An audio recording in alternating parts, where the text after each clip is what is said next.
नमस्कार, news India देख रहे हैं आप। मैं हूं कुंदन जम्यार। आपको सीधे लिए चलते हैं मेरठ। यहां पर मुख्यमंत्री योगी आदित्यनाथ क्या कह रहे हैं, सुनते हैं। अराजकता फैलाएंगे, दंगा करेंगे तो बुलडोजर भी चलेगा।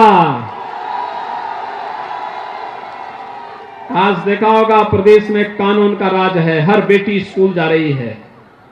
5 साल पहले की स्थिति क्या थी? भाइयों बहनों, हम लोगों ने 2017 में कहा था हर बेटी को सुरक्षा देंगे,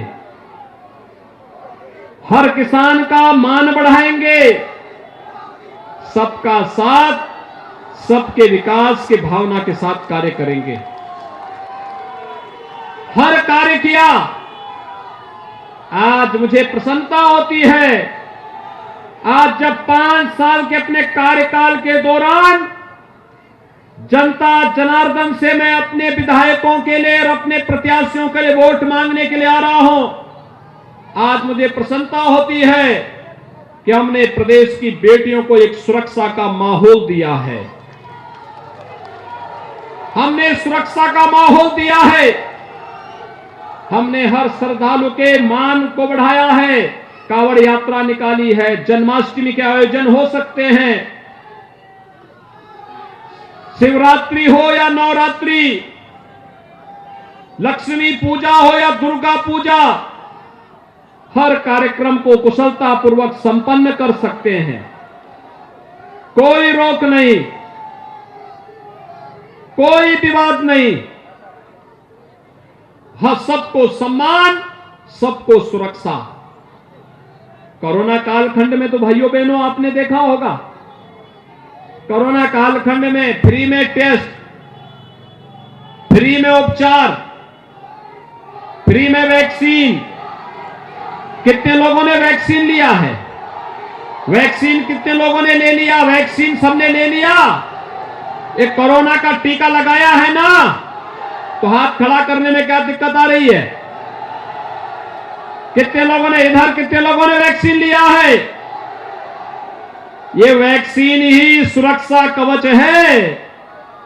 वैक्सीन उत्तर प्रदेश में 100% लोगों ने पहली वैक्सीन ले ली है और 75% लोगों ने दूसरी डोज भी ले ली है। मैंने कहा था ना, चुनाव 80-20 का होगा। यही 80 बीजेपी के पास आ रहा है। जो लोग वैक्सीन के बारे में गुमराह करते थे, ये वैक्सीन मोदी वैक्सीन है, ये वैक्सीन मोदी वैक्सीन है, नहीं लेंगे, वे झूठे साबित हुए ना। इसी वैक्सीन ने तो जान बचाई है। तीसरी वेव कब आई, कब चली गई, किसी को पता ही नहीं। जो हमारा संकट का साथी होगा, वही हमारा साथी सच्चा होगा। बाकी तो अवसरवादी हैं। और भाइयों बहनों, मैं आप सबसे यही अपील करने के लिए आया हूं, अगर ये वैक्सीन आपकी जान बचा रहा है तो मानो मोदी जी ने 135 करोड़ लोगों की जान को देश के अंदर कोरोना महामारी में बचाया है। और हम सब मोदी जी के साथ खड़े हैं, ये संकल्प हमारा होना चाहिए। और जो लोग इस वैक्सीन के खिलाफ दुष्प्रचार कर रहे थे, उनके मुंह पर जोरदार तमाचा मारना चाहिए अब, कि तुम जीवन के साथ खिलवाड़ कर रहे थे। पहले तो दंगों के कारण, कर्फ्यू के कारण लोगों को तबाह किया, दंगों में निर्दोष लोगों को मरवाया, और बाकी जो बचा कुचा था उसमें कोरोना से लोग मरवाना चाहते थे।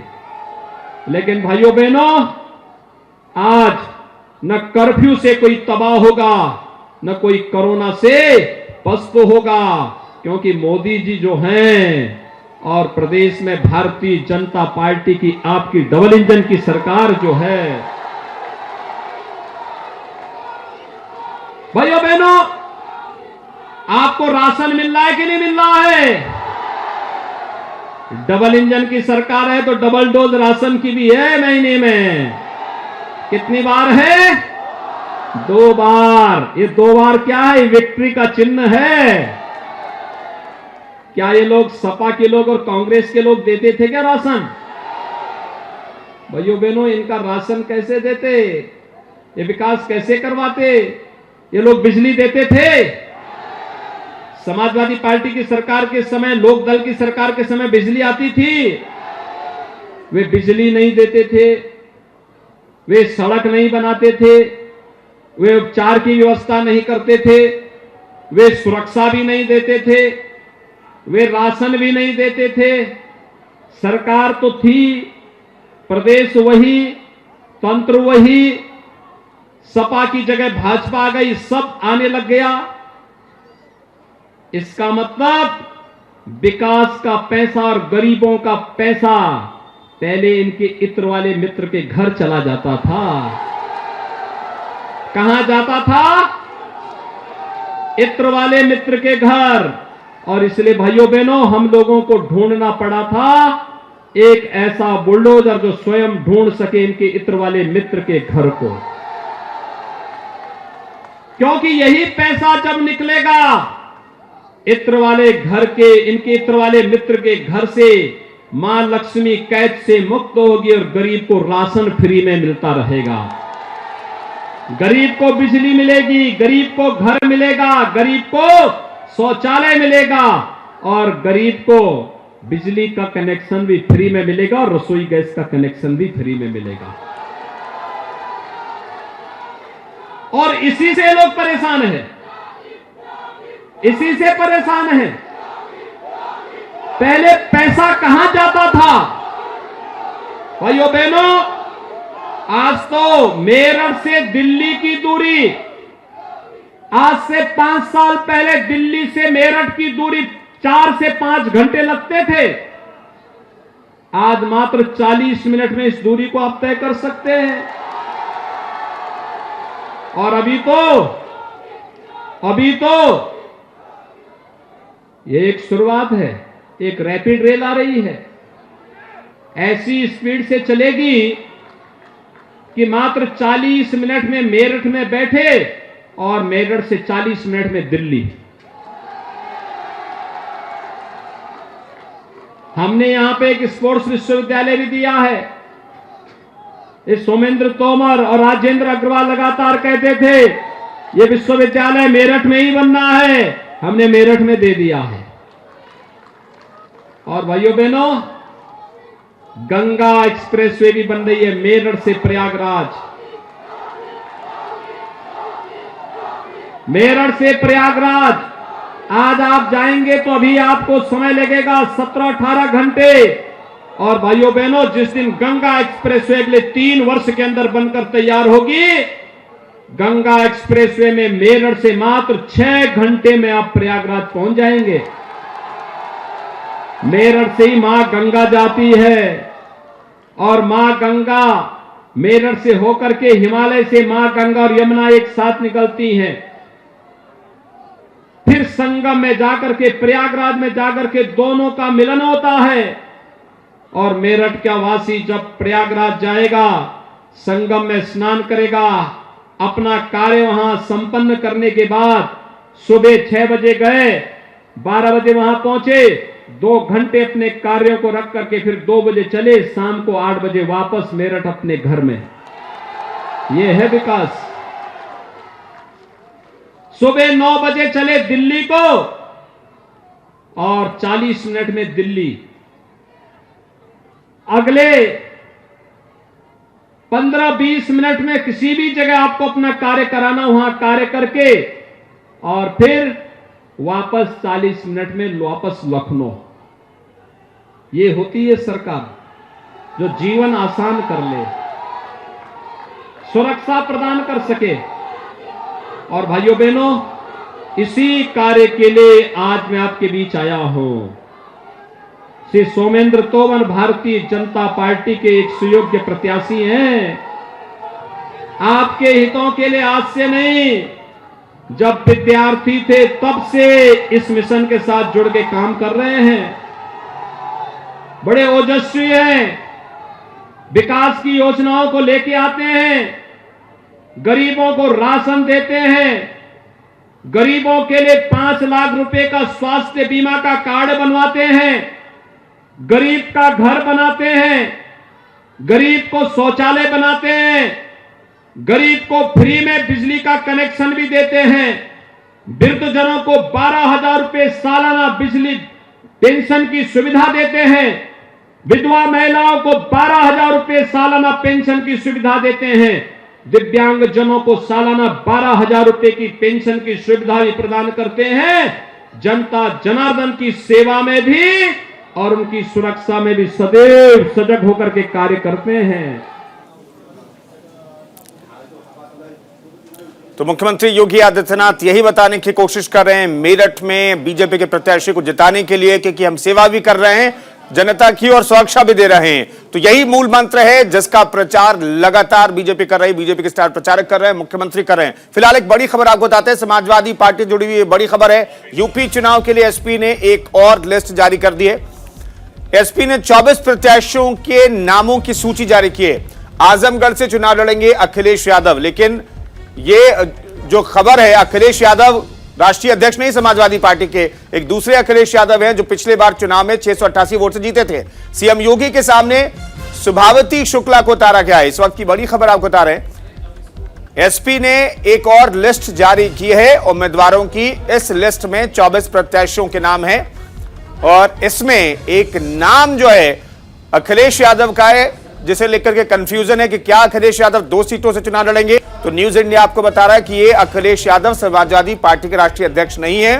पिछले बार भी चुनाव लड़े थे, 688 वोट से जीते थे और इस बार भी उन्हें टिकट दिया गया है। आजमगढ़ के एक सीट से उन्हें प्रत्याशी बनाया गया है। एसपी ने 24 प्रत्याशियों की लिस्ट जारी की है। सीएम योगी के खिलाफ सुभावती शुक्ला को समाजवादी पार्टी ने मैदान में उतारा है। तो समाजवादी पार्टी ने एक और सूची जारी की है जिसमें 24 उम्मीदवारों के नाम शामिल हैं। इस वक्त की बड़ी खबर आपको बता रहे हैं, 24 प्रत्याशियों की लिस्ट जारी की है समाजवादी पार्टी ने। विवेक तिवारी हमारे सहयोगी इस खबर पर बातचीत करने के लिए फोन लाइन पर मौजूद हैं। विवेक जी, अब ये 24 प्रत्याशियों की लिस्ट तो है, लेकिन एक नाम को लेकर के थोड़ा कंफ्यूजन था कि क्या अखिलेश यादव जो समाजवादी पार्टी के राष्ट्रीय अध्यक्ष हैं वो 2 जगह से चुनाव तो नहीं लड़ रहे हैं, लेकिन न्यूज इंडिया बता रहा है ऐसा नहीं होने वाला है। पूरी जानकारी दीजिए दर्शकों को।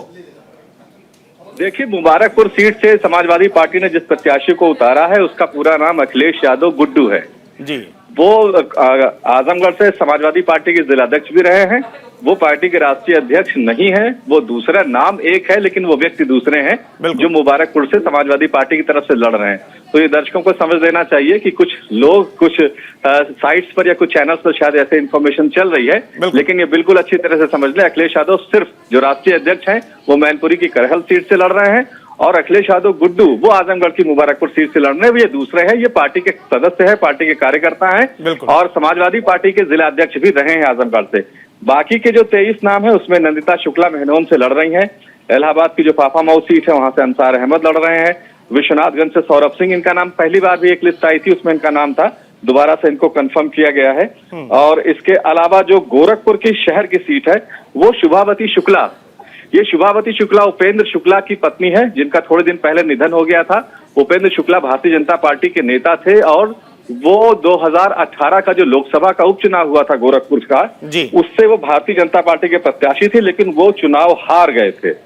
तो उसके बाद उनके परिवार का कुछ बीजेपी से अनबन हो गई और इसका फायदा उठाते हुए शुभावती शुक्ला को समाजवादी पार्टी ने गोरखपुर सदर सीट से योगी आदित्यनाथ के मुकाबले उतारा है। ये भी गोरखपुर में चर्चा थी कि उपेंद्र शुक्ला को के चुनाव में उस समय योगी आदित्यनाथ ने ज्यादा इंटरेस्ट नहीं लिया या उनको हरवा दिया वगैरह वगैरह, इस तरह की कयासबाजी भी चलती रही। तो इसके उनको शुभावती शुक्ला को उतारा गया। जौनपुर की मड़ियाहू सीट भी बहुत इंपॉर्टेंट है, वो सुषमा पटेल है। और बलिया नगर की जो सीट है जहां पे आज दया।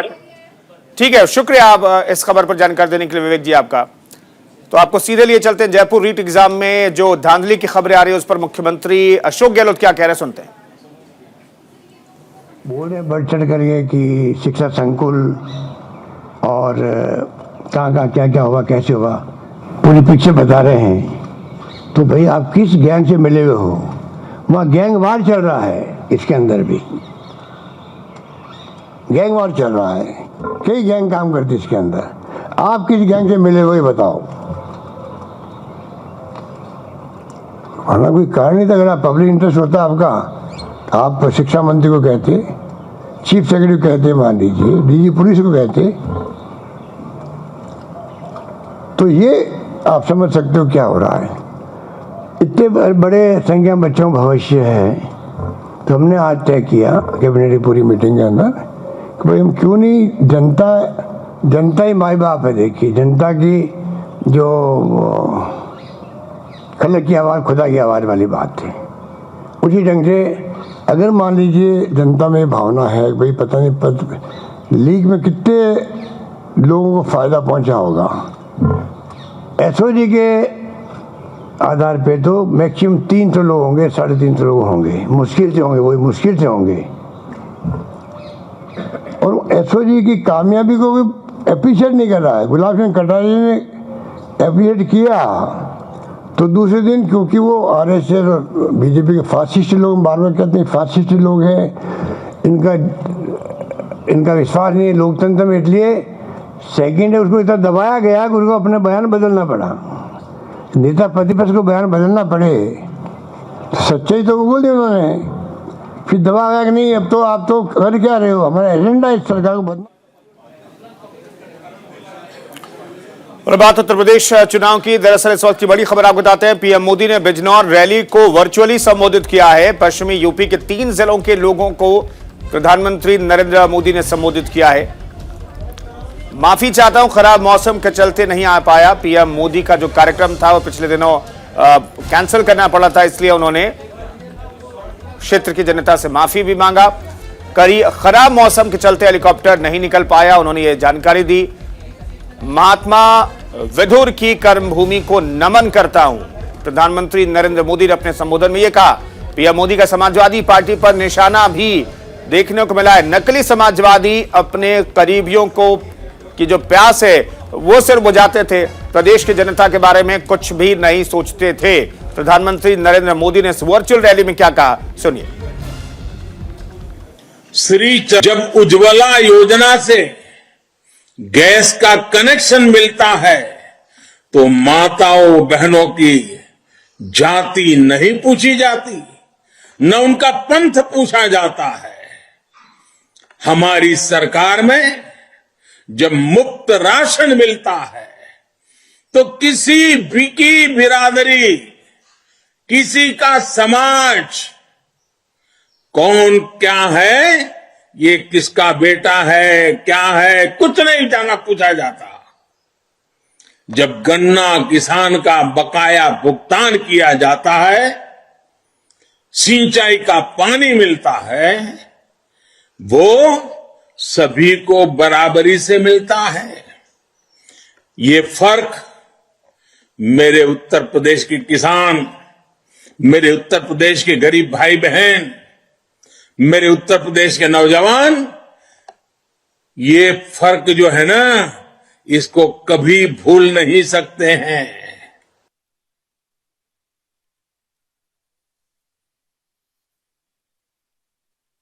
अपना घर भर लेने की यही प्यास गरीबों को घर नहीं देने देती थी। अपनी जेबें भर लेने की यही प्यास गरीब का राशन चट कर जाती थी। प्रोजेक्ट लटकाकर कमाई करने की इसी प्यास से लाल फीताशाही और लेट लतीफी को ताकत मिलती थी। इन लोगों को सामान्य मानवीय की विकास की प्यास से, प्रगति की प्यास से, गरीबी से मुक्त होने की प्यास से कभी कोई मतलब नहीं रहा। वो सिर्फ अपनी प्यास बुझाते रहे, अपने करीबियों की प्यास बुझाते रहे और अपनी तिजोरियों की प्यास बुझाते रहे। बस अपना स्वार्थ सोचने वाली यही प्यास विकास की नदी के हर बहाव को मैं इस क्षेत्र के ही मशहूर कवि दुष्यंत कुमार जी की 2 लाइनों से करूंगा। दुष्यंत कुमार जी ने कहा था, उन्होंने लिखा था, यहां तक आते आते सूख जाती है कई नदियां, मुझे मालूम है पानी कहां ठहरा हुआ होगा। 2017 से पहले उत्तर प्रदेश में भी विकास की नदी का पानी ठहरा हुआ था। ये पानी नकली समाजवादियों के परिवार में उनके करीबियों में ठहरा हुआ था। एक और बड़ी खबर आपको बताते हैं। उत्तराखंड विधानसभा चुनाव के लिए केजरीवाल ने बड़े ऐलान किए हैं। उत्तराखंड में आपकी सरकार बनने पर भ्रष्टाचार खत्म करने का उन्होंने दावा किया है। उत्तराखंड में 24 घंटे फ्री बिजली देने का भी वादा शामिल है। केजरीवाल बिना भेदभाव के उत्तराखंड के युवाओं को नौकरी दी जाने की बात भी कह रहे हैं। केजरीवाल ने कहा है कि बेरोजगारों को 5,000 रुपए बेरोजगारी भत्ता हम देंगे अगर उत्तराखंड में आम आदमी पार्टी की सरकार बनती है। तो आपकी सरकार बनने पर उत्तराखंड की महिलाओं को भी 1,000 रुपए प्रति माह सरकार देगी। अब आने वाले चुनाव में 5 साल और इनको अगर दे देंगे इनमें से किसी भी पार्टी को, तो और कुछ बदलने वाला नहीं है। ये ढर्रा ऐसे ही चलेगा। अगले चुनाव में भी यही मुद्दे होंगे, यही नारे होंगे, यही बातें होंगी, बदलेगा कुछ भी नहीं। उसके मुकाबले में 7 साल से दिल्ली में आम आदमी पार्टी की सरकार है, नई पार्टी है, पहली बार दिल्ली के लोगों ने मौका दिया और आम आदमी पार्टी ने अभूतपूर्व विकास किया है दिल्ली के अंदर। सरकारी स्कूल शानदार कर दिए, सरकारी अस्पताल शानदार कर दिए, ढेरों मोहल्ला क्लिनिक बनाए। पहले पावर कट बहुत लगते थे, बिजली अब 24 घंटे आती है, बिजली मुफ्त कर दी, बहुत सारे काम किए हैं। और ये मैं नहीं कह रहा, मेरा सबसे निवेदन है, आप फ़ोन करके अपने यार दोस्तों रिश्तेदारों से दिल्ली में फ़ोन करके पूछो कि भाई आप लोग केजरीवाल ने कुछ काम किया। अगर कोई कहे कि केजरीवाल ने काम नहीं किया तो उत्तराखंड में भी मेरे को वोट मत देना। पंजाब कांग्रेस का मुख्यमंत्री चेहरा घोषित होने के बाद चुनाव में जीत के लिए सीएम चरणजीत सिंह चन्नी ने एक बार फिर मंदिर और गुरुद्वारों का रुख किया। सीएम चरणजीत सिंह चन्नी संत बाबा बाल के दरबार पहुंचे और बाबा बाल का आशीर्वाद भी लिया।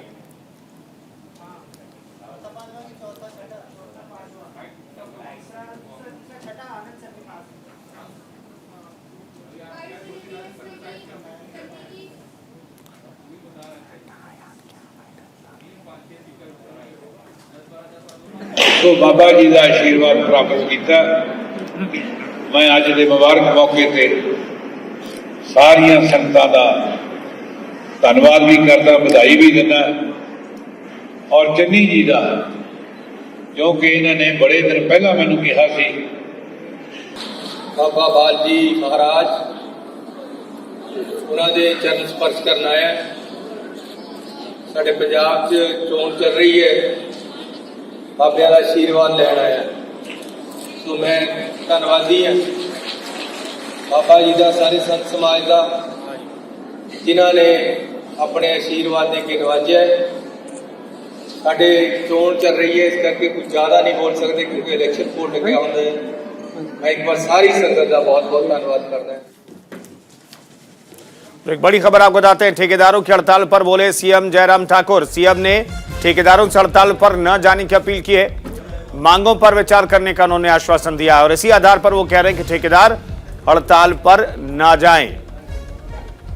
सीएम जयराम ठाकुर ने कहा है, ठेकेदारों से अपील की है कि वो हड़ताल पर न जाएं।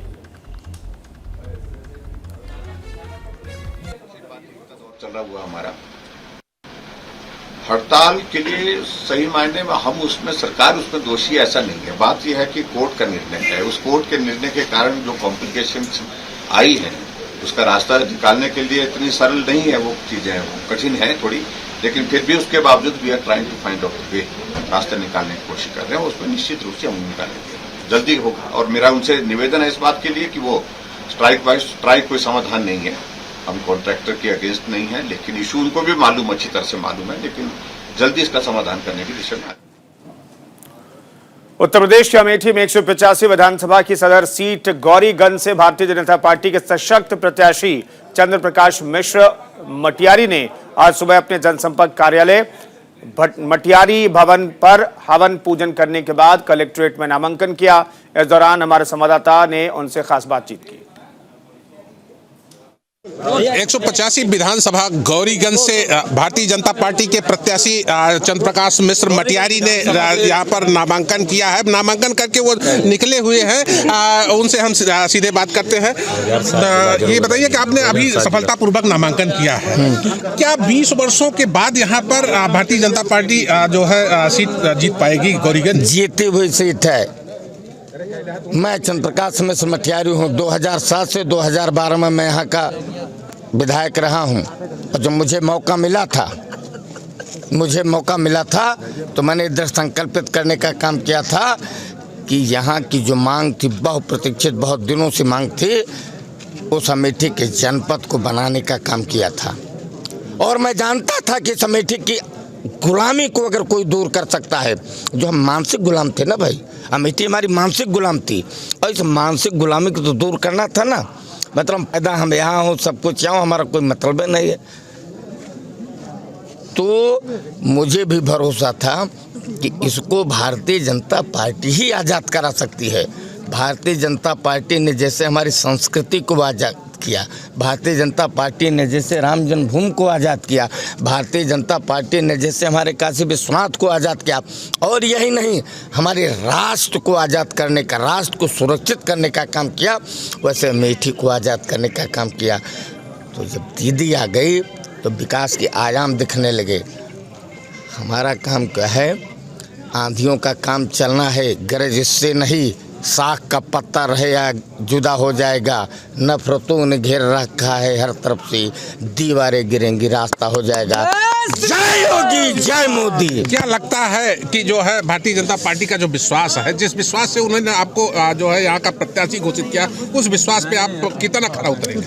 भारतीय जनता पार्टी का बूथ वर्कर है। भारतीय जनता जितना सबका मत है, जितने जो आए हैं चुनाव लड़ने की अपनी बात कर रहे हैं, इनके जितना मतों की बात करते हैं ना, उतने हमारे सेक्टर अध्यक्ष हैं। निश्चित रूप से ये थे यहाँ के बीजेपी प्रत्याशी चंद्र प्रकाश मटियारी जी, जिन्होंने साफ तौर पर बताया कि वो जो है गौरीगंज विधानसभा की जो सीट है, जिस पे जो है अभी लंबे 1996 के बाद अभी तक भारतीय जनता पार्टी को विजय नहीं मिल पाई थी, उस सीट को वह जीतकर भाजपा की झोली में डालेंगे। और निश्चित रूप से यह जो उनका जिस तरह से दृढ़ संकल्प है, जिस दृढ़ संकल्प देखने को मिल रहा है, यह तो आने वाला वक्त ही तय करेगा।